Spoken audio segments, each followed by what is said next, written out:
డబ్బు, అనారోగ్యం, ఉద్యోగం, వ్యాపారం అప్పులతో బాధపడుతున్నారా? వెంటనే ఈ వెబినార్ లో జాయిన్ అవ్వండి. హాయ్ హలో నమస్తే, welcome back to Suman TV. ప్రస్తుతం మనతో పాటు ఉన్నారు Fauzia Joman, master in price action trading. మరి మేడంతో మాట్లాడదాం. స్టాక్ మార్కెట్ అంటే అందరికీ తెలుసు కదా, మరి స్టాక్ మార్కెట్లో ఇన్వెస్ట్మెంట్ చేయాలి అంటే అసలు స్టాక్ మార్కెట్ అంటే ఒక బిజినెస్ అంటారు కదా, ఇదే బిజినెసా, ఇంకా వేరే బిజినెస్ ఏమీ లేవా, ఇందులో ఇన్వెస్ట్మెంట్ చేస్తే మనకి రిటర్న్స్ ఎలా ఉంటాయి అసలు? మరి ఇవన్నీ అందరి కోసం కాదు, అందరికీ తెలుసు వీటి గురించి, కొంతమంది కోసం ఏంటంటే మేడం చెప్తారు అసలు స్టాక్ మార్కెట్లో ఇన్వెస్ట్మెంట్ చేస్తే రిజల్ట్స్ ఎలా ఉంటాయి, అసలు ఎందుకు ఇన్వెస్ట్మెంట్ చేయాలి, వేరే బిజినెస్ ఏమీ లేవా అంటే ఏం చెప్తారో మేడంతో మాట్లాడదాం. Hi madam. హాయ్ అండి. ఫౌజియా గారు, ఈ జనరేషన్ వాళ్ళకి ఇన్వెస్ట్మెంట్ అంటే పెట్టుబడి, దాని యొక్క ఇంపార్టెన్స్ అనేది తెలియటం లేదు. అంటే ఈ జనరేషన్ అనుకోవద్దు, మనము బ్యాక్ నుంచి కూడా చూసుకుంటే అసలు ఇన్వెస్ట్మెంట్ యొక్క ఇంపార్టెన్స్ ఎలా ఉంటుంది, దానివల్ల వచ్చే బెనిఫిట్స్ ఏంటి అసలు? ఇది చాలా ఇంపార్టెంట్ క్వశ్చన్ అండి. ఇది ఈ జనరేషన్ వాళ్ళనే కాదు, ప్రతి ఒక్కరు కూడా తెలుసుకోవాల్సిన ఒక విషయం. మామూలుగా మన పూర్వీకులు, ఇప్పుడు ఎవరైనా ఒకరు ఇప్పుడే ఉన్న ప్రజెంట్ గురించి ఆలోచించుదాం. మనం ఎవరైనా బాగా డెవలప్ అయ్యి మంచి రిచ్ ఫెలోస్ ఉన్నారని అనుకుందాం. వాళ్ళని చూడంగానే ఫస్ట్ మనకి ఏం కనిపిస్తుంది, వాళ్ళ తాతలు తండ్రులు చాలా సంపాదించి పెట్టి పోయినరు కాబట్టి వాళ్ళు డెవలప్ అయ్యిండ్రు అనేది మాత్రమే కనిపిస్తుంది. నేను చూసే వ్యూ ఏంటిదంటే, అది సంపాదించడానికి వాళ్ళ తాతలు తండ్రులు ఏం ఫాలో అయ్యిండ్రు అదెందుకు చూడట్లేదు మనం అని అంటాను నేను. సో అదెందుకు చూడట్లేదు అని ఈరోజు మనం క్వశ్చన్ చేసుకుంటున్నాం కదా. రేపెళ్ళి ఇదే క్వశ్చన్ మన పిల్లలు చేయొద్దు. మన పిల్లలు మా అమ్మ నాన్న ఇది చేసిండ్రు కాబట్టి మేము ఈ రేంజ్లో ఉన్నామని చెప్పి మాట్లాడుకోవాలి అంటే ఇప్పుడు ఈ రోజుని మనం చేంజ్ చేయాలి. సో ఏదైనా సరే ఒక స్ట్రాంగ్ హిట్ అనేది వచ్చేంత వరకు మన మైండ్ యాక్సెప్ట్ చేయదు. సో ఆ స్ట్రాంగ్ హిట్ ఏంటిదో నేను చెప్తాను.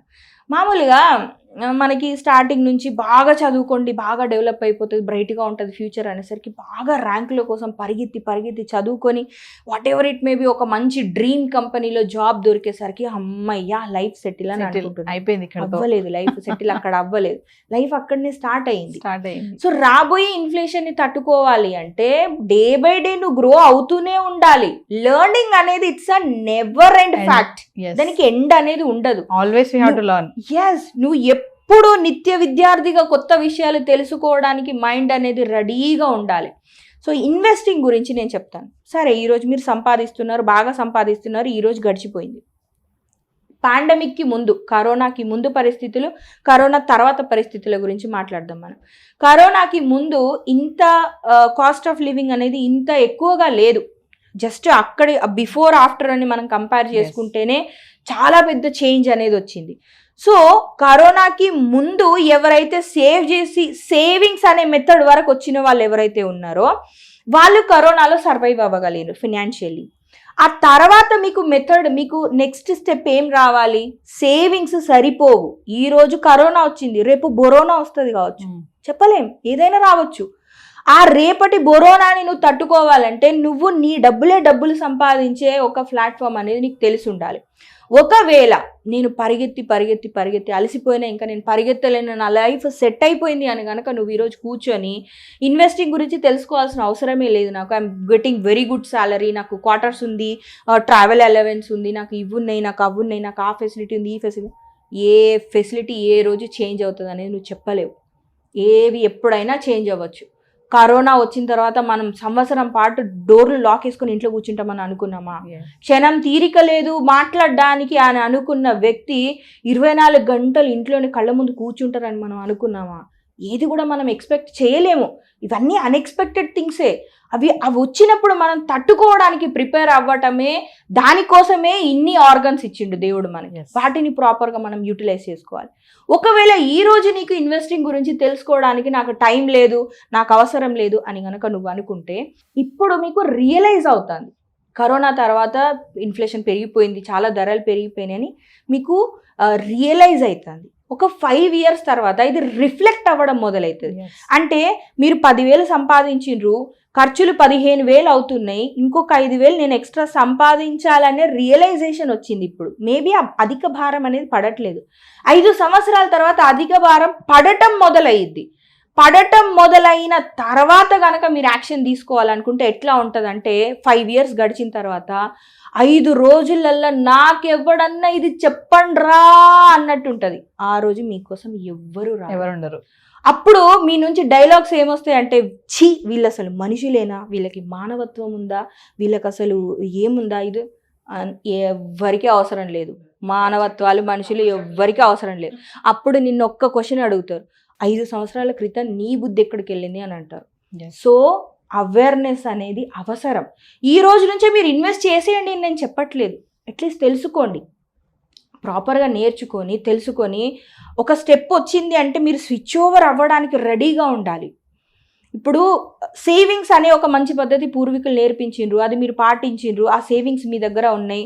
మీరు పాండమిక్లో సిచ్యువేషన్ని ఫేస్ చేయడానికి రెడీగా ఉన్నారు, అవి ఉన్నాయనే ధైర్యంతో కదా ఉన్నారు మీరు. సేమ్ అట్లానే నేర్చుకోవడానికి takes time, it's a process. ఇది 1 రోజు 2 రోజులలో నేర్చుకునేది కాదు.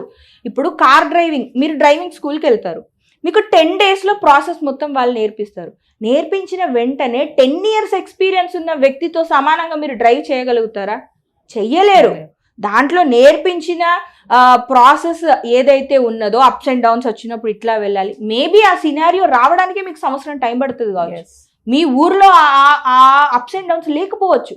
మీరు ఏదైనా సంవత్సరం తర్వాత ఒక ఊరికి వెళ్ళినప్పుడు అయ్యుండొచ్చు ఆ సినారియో మీరు ఫేస్ చేసేది, కానీ మీరు నేర్చుకున్నారు కాబట్టి ఆ సినారియోని ఫేస్ చేస్తారు.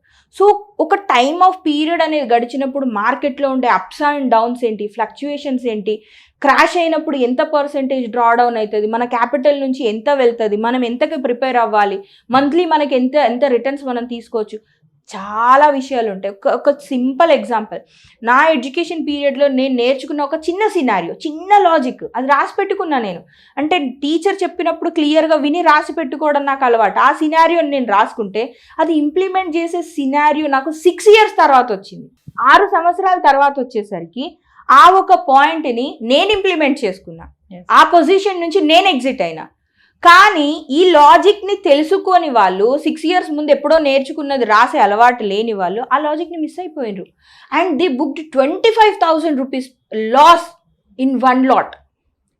It's a big loss, actually it's a very big loss. So కాబట్టి మీరు ఇదంతా నేర్చుకోవాలంటే it takes lot of time. కాబట్టి మీరు ఈ రోజు నుంచి మొదలు పెట్టండి ప్రయత్నం.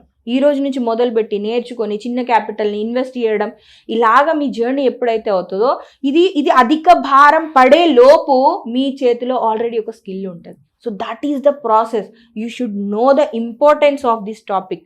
ఈ రోజు నుంచే సెర్చ్ చేయడం మొదలు పెట్టండి. So it's very very important. Madam, చాలామంది ఇన్వెస్ట్మెంట్ చేసే విషయంలో మిస్టేక్స్ చేస్తూ ఉంటారు, బ్లెండర్ మిస్టేక్స్ అనమాట. అంటే ఎంత మైండ్ అంటే ఇంటెలిజెంట్ ఫెలో అయినా సరే ఇన్వెస్ట్మెంట్ చేసే విషయంలో, అంటే బిజినెస్ పరంగానే కానీ, ఎలా ఒక అసెట్ విషయంలో కానీ ఏముంటాయి చిన్న మిస్టేక్స్ ఏమేమి ఉంటాయి మేడం? ఒక ట్రెండ్, మీరు ఏదైనా సరే నాట్ ఓన్లీ ఇన్వెస్ట్మెంట్, కేవలం ఇన్వెస్ట్మెంట్ అనే కాదు, జీవితంలో కూడా ఏది పర్ఫెక్ట్ కాదు, ఏది కూడా పర్ఫెక్ట్ కాదు. మన మిస్టేక్స్ నుంచే మనం నేర్చుకుంటాం. నేనేమంటున్నా అంటే, నీ మిస్టేక్ నుంచే నువ్వు నేర్చుకునేదాకా ఎందుకు వెయిట్ చేస్తావు? ఎదుటి వాళ్ళు మిస్టేక్ చేసి ఇది తప్పు అని చెప్పినప్పుడు ఆ తప్పు నీ లైఫ్లోకి రాకుండా మీరు చూసుకోవచ్చు కదా. సో ఇక్కడ మెయిన్గా ఒక ఇన్వెస్టర్ చేసే మిస్టేక్స్ ఏంటి అంటే, నేను ఇప్పటి వరకు విన్నది లాట్ ఆఫ్ పీపుల్ నుంచి వచ్చేది, ఏదైనా గ్లోబల్ ఇష్యూస్ వచ్చినప్పుడు కొన్ని స్టాక్స్, కొన్ని సెక్టార్స్ క్రాష్ అవుతాయి, డ్రాడౌన్ అవుతాయి. డ్రాడౌన్ అయినప్పుడు ఒక 5% 6% మంచి ప్రైస్ నుంచి కిందకు వచ్చేసింది, సో తక్కువ ధరకి దొరుకుతుంది కదా, నేను పర్చేస్ చేసి పెట్టుకోనా అని అడుగుతారు. నేను ఒక సింపుల్ విషయం చెప్తాను.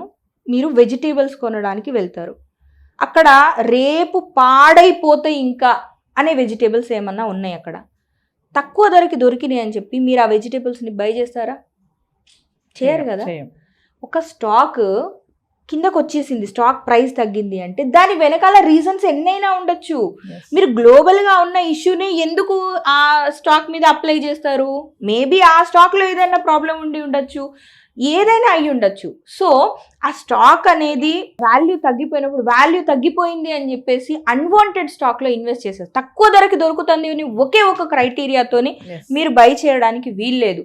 ఈ తక్కువ ధరకి దొరికిన స్టాక్ మేబీ అది మళ్ళీ కదలడానికి 2-3 సంవత్సరాలు టైం పడితే 2-3 సంవత్సరాల తర్వాత మీరు 100% సంపాదించిన వేస్టే.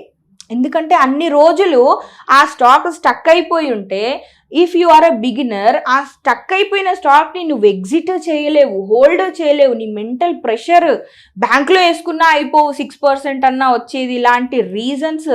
ఇంత ప్రెషర్ని తీసుకోవడానికంటే కూడా మీరు డిమాండ్లో ఉన్న స్టాక్స్ని ప్రాపర్గా ఇన్వెస్ట్ చేయడం అనేది బెస్ట్. సో అట్లా తగ్గిపోయింది కదా అని ఎక్కువగా బై చేసి పెట్టేసుకోవడం, తగ్గిపోయింది కదా అని తీసేసుకొని పెట్టేసుకోవడం లాంటి మిస్టేక్స్ అస్సలు చేయొద్దు. ఎందుకంటే ఆ స్టాక్ మూవ్ అవ్వలేదు అంటే మీ క్యాపిటల్ అనేది స్టక్ అయిపోతుంది. ప్రాపర్ డిమాండ్ ఉన్న స్టాక్స్లలో ఇన్వెస్ట్ చేయాలి. Thank you ma'am. Thank you అండి.